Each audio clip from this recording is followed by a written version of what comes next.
본문의 말씀을 가지고 주님이 주신 기쁨이라는 제목으로 같이 은혜를 나누시겠습니다. 제가 휴가 때요, 루터가 유스 시절에 보는 아이제나흐라는 곳에 가서 그가 살던 집과 동네를 봤습니다.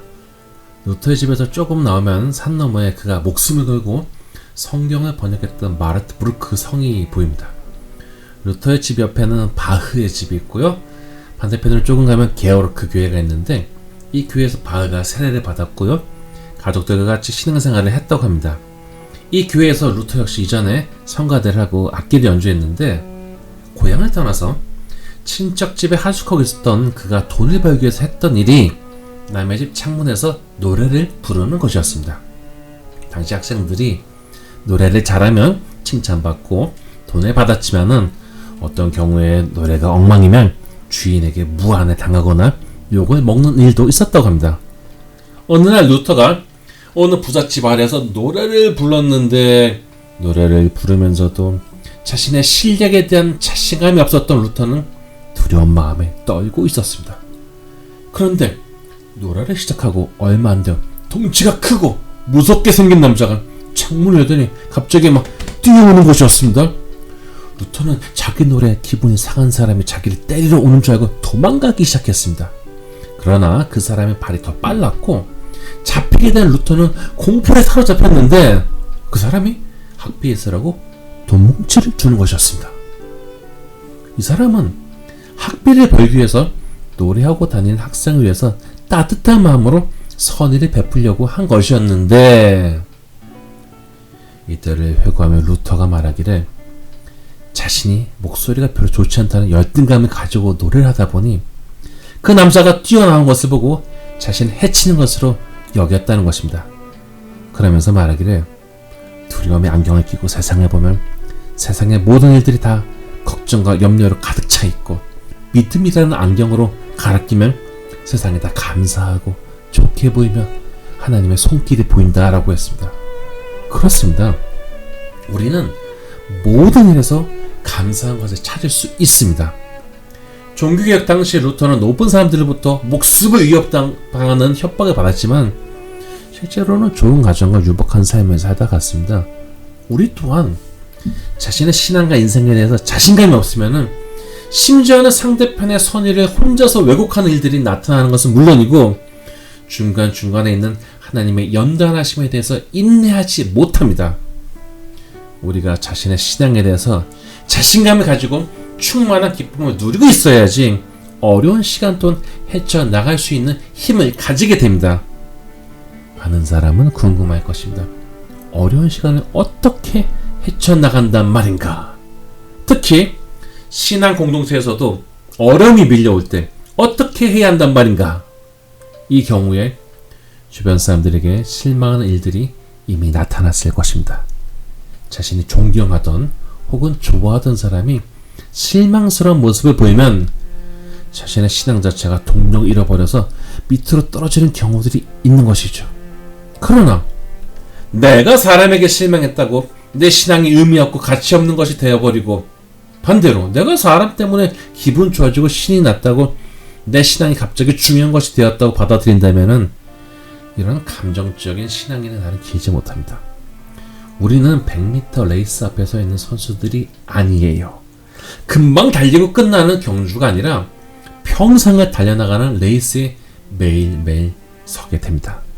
그래서 단단한 기초가 있어야지 이런 오랜 경기를 해나갈 수 있습니다. 기초가 튼튼한 사람과 그렇지 못한 사람의 차이는 평상시에는 잘 드러나지 않지만 길게 보면은 기초가 튼튼한 사람은 오랜 시간 꾸준하게 달릴 수 있습니다. 그리고 성도의 기초가 튼튼하다는 것은 하나님과의 인격적인 관계가 이미 성립되었다는 것이죠. 직접 보니 루터는 수도원을 개조해서 집으로 사용하였고 여기서 많은 동역자들과 과감한 내용의 회의도 하고 많은 작업을 했습니다. 그런데 어린 시절에 그의 마음속에 하나님은 두려움의 대상이었습니다. 루터의 아버지는 루터가 법을 전공하기를 바랬어요. 그런데 들판을 걷다가 번개가 내리치면서 루터는 공포에 잡혔고 이것을 넘어서기 위해서 수도사가 되겠다고 서원하였습니다. 어떤 이야기는 같이 있던 친구가 벼락에 맞아서 사망했다고 전하기도 합니다. 이렇게 루터가 하나님의 일을 하게 된 이유는 두려움이었고, 원래 그는 심약한 사람이었다고 합니다. 그런 루터가 아까 이야기한 그 집의 탑에서 하나님의 말씀에 잡히는 놀라운 경험을 하였고, 이것을 탑의 체험이다 라고 합니다. 루터는 자신의 두려움 때문에 늘 불안해하고 어려워했지만은 오직 의인은 믿음으로 말미암아 살리라라는 말씀에 잡히면서 이제 그의 두려움을 극복하고 누구도 도전하기 두려워했던 종교개혁의 선봉대장이 되었던 것입니다. 오늘 다윗이 쓴 시편을 묵상하면서 루터와 많은 부분이 겹쳐졌습니다. 본 시편을 보면은 다윗은 상당 부분 공격받고 있음을 알 수 있습니다. 2절을 볼까요? 인생들아, 어느 때까지 나의 영광을 받고 욕되게 하며 헛된 일을 좋아하고 거짓을 구하려는가? 신학자들은 본 시편의 배경에 대해서 압살롬의 반란같이 어린 시절에 대한 인상이 그의 심중에서 시로 표현될 것으로 봅니다. 다윗은 다 잘 알던 사람들이 거짓 선동의 마음을 빼앗겨버리고 그 가운데 엉뚱한 일을 진행하는 것을 보았습니다. 천천히 역사를 보면서 알 수 있는 것은요, 선동당해서 일을 벌이게 되면요, 그 결과가 참담하기 마련입니다. 물론 당시에는 아주 그럴듯한 명분을 쌓아서 사람들이 자기들이 옳은 일을 하고 있다라고 이렇게 포장됩니다. 1955년 농촌을 방문한 마오쩌둥은 곡식을 먹고 있는 참새를 보고 참새가 해를 끼치기 때문에 박멸하도록 지시합니다. 그 결과 모든 사람들이 참새 잡기에 매진했고 2억 마리의 참새를 잡았습니다. 그런데 세상이 어떤 것이 문제가 된다고 해서 그것을 없애면 모두가 행복해지는 그런 단순한 구조가 아닙니다. 참새가 없어지니 병충이 넘쳐나서 결과적으로 4천만 가까운 사람이 굶어 죽었습니다. 그래서 마오쩌둥은 밀려났는데, 우리가 익히 들어온 문화혁명 기간에 도시에 있는 중고등학생, 대학생들이 막 선동해갖고 수많은 사람들을 잡아다가 학살했습니다. 이 어린 학생들의 분노를 이용해서 선동해대니 이들은 심지어 자기 부모도 잡아다가 세웠습니다. 항상 선동은 불안함 때문에 분노한 사람들에게 가장 효과적으로 사용됩니다. 저 사람들이 어떻게 저럴 수가 있지? 라는 생각이 들어도 이미 분별력을 잃어버린 사람은 평상시에 섭섭한 마음에 눈이 가려져서 옳지 않은 일을 옳다고 주장하며 큰 갈등을 일으키는 것입니다. 그래서 다윗은 1절에 이렇게 부르짖습니다. 내 의의 하나님이여, 내가 부를 때 응답하소서. 곤란 중에 나를 너그럽게 하셨사오니 내게 은혜를 베푸사 나의 기도를 들으소서. 사람들은 누구나 자신만의 자기 의를 주장하지만 다윗은 자신의 것이 하나님에게 속한 것임을 밝힙니다. 더더군다나 다윗은 이미 이전에도 어려움 중에서 응답을 경험했음을 알게 해줍니다. 전에도 도와주셨던 그 하나님에게 자신이 또한 간구하는 가운데 은혜 베푸시기를 요청하는 것입니다. 다윗은 여러 가지가 섞인 혼탁한 상황에서 하나님의 선택을 받을 대상은 하나님 앞에서 경건하게 선 사람임을 굳게 믿었습니다. 그래서 3절을 보면은 여호와께서 자기를 위하여 경건한 자를 택하신 줄 너희가 알지어다. 내가 그를 부를 때 여호와께서 들으시리로다 라고 합니다. 자기가 기도하면서도 하나님께서 들으실 것이라는 확신이 없다면 그 기도가 능력 있는 기도가 되겠습니까? 요한계시록 5장을 보면 천상의 세계를 보여주는데 하나님의 보좌 곁에 있는 24장로들이 어린 양이신 주님 앞에 엎드려 각각 검은고와 향이 가득한 금대접을 가졌다고 하는데, 이 향은 성도들의 기도들이라고 합니다. 많은 사람들이 어렵다, 힘들다, 왜 이렇게 손해가 생겼지 하면서 툴툴거리지만은 정작 헌신적으로 기도하지는 않습니다. 그러나 성도가 기도가 능력이라는 것을 체험으로 확신해야지 그 능력이 나뿐만 아니라 주변으로도 틀나가게 할 수가 있는 것입니다. 설교를 준비하다 보면요, 물론 그것을 듣는 어떤 대상을 생각하고 고려해서 해야 되지만요, 이것은 자신에게 주어지는 소리이기도 합니다. 아니 나는 그것을 믿지 않는데, 아니 나는 그것을 행하지 않는데, 듣는 사람에게만 하려고 하고 믿으려고 한다면 그것이 설득력이 있고 바른 것이 되겠습니까? 위선자밖에 더 되겠습니까? 그러므로 말씀을 들으면서도 또는 말씀을 전하면서도 자신의 그 말씀의 근거에서 비추어 보아야 됩니다. 그렇지 않으면 겉만 반질반질한 위선자가 될 뿐이죠. 다윗은 시편을 통해서 다른 대상들에게도 전하는 메시지를 들려주고 자신의 상태 또한 읽게 해줍니다. 한편으로 신앙적이지 않지만 하나님의 영광이 아니지만은 마치 신앙적인 것처럼 하나님을 위한 것처럼 이름을 팔아서 사람을 속이고 현혹시키는 일은 늘 있기 마련입니다. 우리의 분별을 흔드는 것은 항상 문제를 일으키는 사람이 더 좋은 신앙의 말들을 가져다 쓰기 때문입니다. 탱크가 전진할 때요, 탱크를 잡기 위한 대전자포를 피하기 위해서 사용하는 방법은 연막탄을 막 터뜨려요. 그러면 멀리서 탱크의 정확한 위치를 파악하기 어렵기 때문에 당황하는 사이에 이미 적이 코앞에 와 있습니다. 오히려 듣고 나서 생각해보면은 시기심에 잡혀서 상대를 비난만 하고 헛된 말들을 막 흘리고 있는 사람들이 동시에 또 가장 은혜로운 척 할 수가 있습니다. 저는 이렇게 다른 사람들에게 선하지 못한 영향력을 끼치고 그들의 마음에 어려움을 주는 것을 죄가 아니라고 하지 못하겠습니다. 4절을 들어보면 다윗은 사람들에게 너희는 떨며 범죄하지 말지어다, 자지에 누워 심중에 말하고 잠잠할지어다 라고 합니다. 사람에게 그것이 옳고 그름을 떠나서 자기 마음에 있는 소리를 쏟아내고자 하는 본능이 있고 이것을 하지 못하면 큰 손해를 보았다는 불쾌함이 감정을 사로잡습니다. 그런데 내가 화가 나서 하는 말의 상당 부분은 편향되거나 심지어는 악한 의도들이 포함되기 쉽습니다. 작은 부분 같지만 의도적으로 약간씩 왜곡을 하는 것이죠. 그러니 말이 많은 곳에는 거짓도 많고 여기에 따른 죄도 많기 마련인데 우리가 잊지 말아야 할 것은 우리가 하는 말, 내 감정 풀려고 책임감 없이 혹은 신실함 없이 쏟아내는 말들을 하늘에 계신 하나님께서 듣고 계신다는 것입니다. 인간이 다른 사람을 속일 수 있겠지만 나중에 심판받을 때 하나님 앞에서 구차한 변명이 통하겠습니까? 우리가 얼마나 말로써 범죄를 저지릅니까?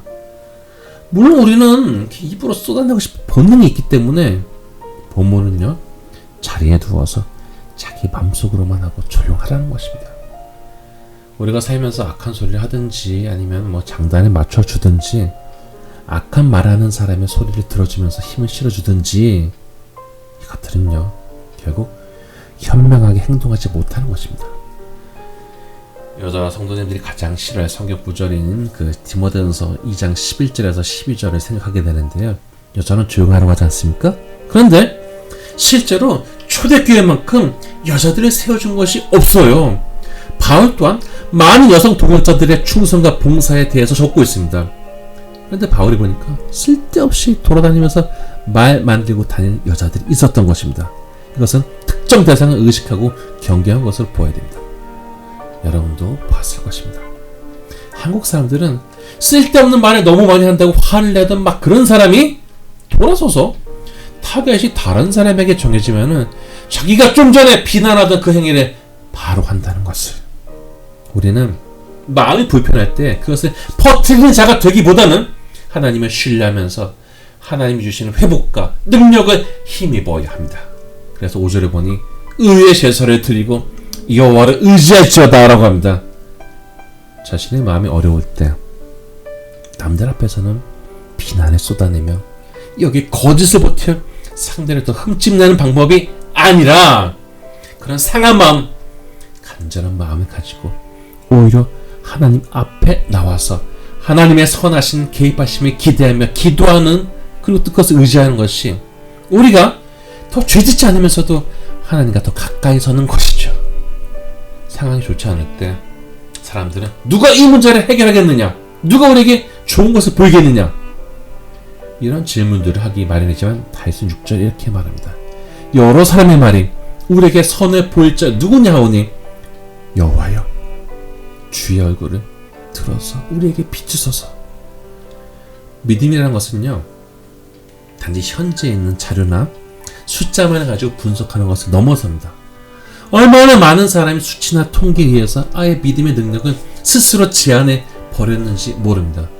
항상 과거의 경험 중에 나쁜 것만 가져와서 불안해하는 것이 우리를 힘없는 신앙인으로 만들어 버립니다. 과거에 잃어버렸거나 손해본 것들이 있을 것입니다. 물질, 시간, 감정이 상한 것, 사람들, 명예.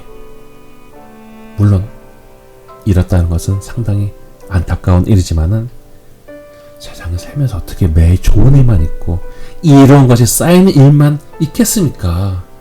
과거의 손실에 잡혀 사는 사람은 신앙생활 은혜롭게 하기 어렵습니다. 쿨하게 과거는 과거로 흘려버리고 오늘 나에게 주어진 날을 신앙 가운데 힘차게 살 수 있는 능력과 믿음이 있다면 그것으로 감사한 일이지 않겠습니까? 이러한 수준과 상태에 이르렀다는 것, 그 자체가 놀라운 영적인 결실입니다. 그래서 다윗은 어려운 때이지만 자신의 마음에 평강이 있음을 보고 감사하고 즐거운 마음이 들었습니다. 그래서 처녀는 두려움과 걱정 때문에 막 밤잠을 설치고 잠이 들어도 새벽에 일어나서 괴로워하고 부담에 짓눌렸는데 이제는 그것을 넘어서 하나님께서 주시는 평안을 누리게 된 것입니다. 7절에서 8절을 들어봅시다. 주께서 내 마음에 두신 기쁨은 그들의 곡식과 새 포도주가 풍성할 때보다 더하나이다. 내가 평안히 눕고 자기도 하리니 나를 안전히 살게 하시는 이는 오직 여호와시니라. 그러니까 현실적으로 어려운 일에 처해 있는데 그것 때문에 마음의 중심마저 흔들려버리고 근심의 마음이 짓눌려가고 눈이 어두워지는 상태에 빠지지 않고 오히려 잘 쉬고 회복되어서 이 힘을 가지고 현실의 어려움을 이겨나가겠다는 의지가 담겨져 있는 것입니다. 물론 그런 바탕에는 자신을 지켜주시고 안전하게 하시는 하나님에 대한 강한 신뢰가 있는 것입니다. 오늘날 수많은 사람들이 우울증에 시달립니다. 어떤 사람들은 도저히 이해하기 어려운 행동이나 반응들을 보이는데 이유는 마음에 병이 들었기 때문입니다. 어떤 사람은 어려움 앞에 두려움이 자신을 짓눌러갖고 아예 잠을 자지 못하는 정도를 넘어져서 자기 불편한 부분을 가족들에게 너무 쏟아내다 보니 오히려 가족들에게 굉장히 부담스러운 존재가 되는 경우도 있어요. 어떤 사람은 밖에서 보면 멀쩡한 사람이고 아니 뭐 일도 잘하고 직장에서는 친절한 사람인데 집에 와서는 자신의 억눌렸던 부분을 막 폭발시킵니다. 물론 가정이 자신을 덮어주려는 생각 때문에 쉽게 행동하겠지만은 원래 가장 큰 상처는 가장 가까이 있는 사람에게 받기 마련이고 나는 화가 나서 했을 뿐이다 라는 말이 어린 자녀에게는 평생 그 행동 양식에 영향을 미칠 정도로 마치 커다란 못이 몸에 박혀있는 것 같은 결과를 가져옵니다. 그런데 자기를 이기지 못하는 사람은 누가 존경하겠습니까? 저는 심지어 목회자도 밖에서 나이스 하면 할수록 집에 와서 그 억눌림을 폭발하는 경우들을 듣곤 했습니다. 그 사람의 실체를 제일 잘 아는 사람은 아내나 가족이죠. 우리는 남의 일 잘 모릅니다. 그냥 이미지로만 생각할 뿐입니다. 그런데 일단 자신의 마음에 평화와 충만한 기쁨이 있어야 가정에서의 생활도 잘 할 수 있지 않겠습니까? 특히 상황이 나빠지면은 그 사람의 인격이 드러나는 것을 누구라도 보았을 것입니다. 좀 압박을 받으면 금방 성질이 쏟아져 나오고 어쩔 줄 몰라 하는 것입니다. 그런데 신앙 안에서 연단을 받으면 나 혼자 어려움을 해결하는 것이 아니라 전쟁은 하나님께 속한 것임을 인정하게 되고 오히려 자유함과 힘을 얻게 됩니다. 우리에게 선을 보일 자가 누구냐면 하나님이십니다. 우리는 하나님 앞에 겸손하고 진실한 마음으로 부르짖으며 하나님의 선하신 역사가 나타나기를 신뢰해야 됩니다. 예레미야 33장 3절을 들어봅시다. 너는 내게 부르짖으라. 내가 내게 응답하겠고 내가 알지 못하는 크고 은밀한 일을 내게 보이리라. 물론 하나님은 우리의 필요를 알고 계십니다. 그런데 하나님 앞에 겸손하다는 것은요, 하나님을 전적으로 신뢰하면서 전심으로 대해야 한다는 것입니다. 자신은 하나님을 전심으로 대하지 않으면서 하나님은 자신의 전심으로 돕기를 바라는 강구는 스스로도 민망하지 않겠습니까? 하나님을 신뢰하면서 전심으로 그 마음을 맡기며 나아갈 때 주님은 그런 자에게 기쁨과 평안을 허락하사 결국 의지할 좋은 분은 하나님뿐임을 알게 하십니다. 평생을 살면서 하나님의 선하심을 맛보고 즐거워하는 인생들이 되시기를 축복합니다. 바라옵기는 하나님께 온전히 전심으로 나아가는 가운데 하나님이 주시는 평안이 인생을 승리하게 하는 원동력이 되는 힘찬 성도가 다 되시기를 주님의 이름으로 축원합니다.